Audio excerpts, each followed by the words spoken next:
someone passing by, talk about our children. Sometimes I feel bad for having said that I don't still play, as if I'm letting these people down. Well, I do teach my daughter sometimes, I might add. But the truth is, I never do play the drums. That's only if I'm talking about hitting a drum with a stick, though. The real answer, the one that's more accurate, is that I am always playing the drums. That rhythms and songs and patterns are dancing constantly through my mind, twirling in and around the beat of the windshield wipers, the thud of my footsteps, or the click of my grocery cart as I wheel it away. Every day and everywhere I go, I tap complicated patterns out on my teeth. I've done this for years. I'm doing it right now as I type. Each cusp is a different tone. The side of a molar on my upper right is the hi-hat symbol. The bass drum is just a tooth back. My snare is a touch of the bottom incisors against the back of the top ones. Fills happen by sliding my jaw to the left and the right, clicking my teeth together in a quick succession of eighth notes like I'm gently swishing wine. The sound is incredible inside my head, resonant, deep, and totally mine.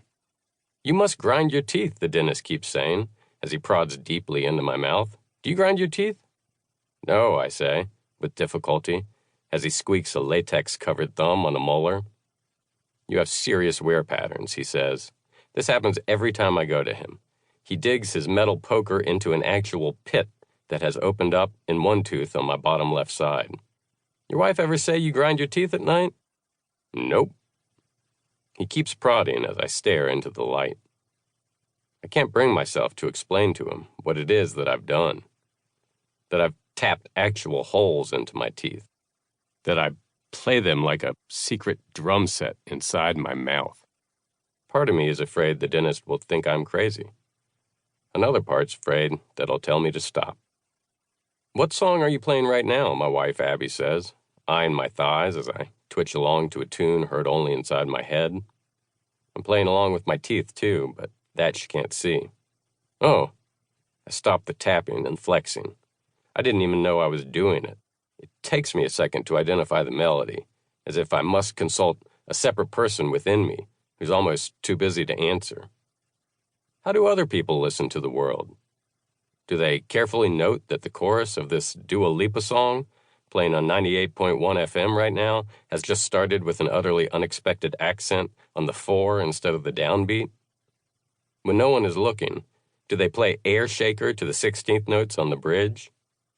When they go jogging, do they inhale one quarter note and two shorter eighth notes on the first two steps, then exhale two woofing half notes on the following ones every time with every sequence of steps that they take for miles and miles and miles?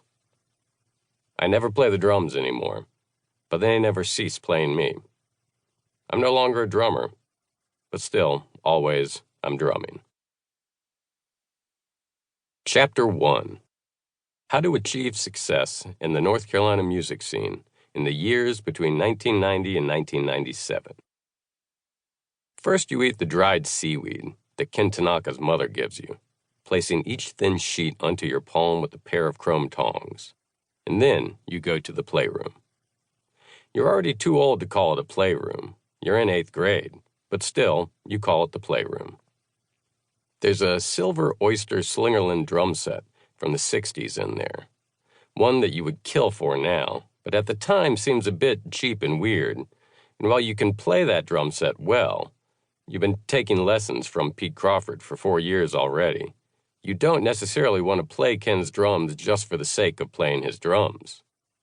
Today, though, Ken's friend Mark Cano is in the playroom too, and he has a guitar.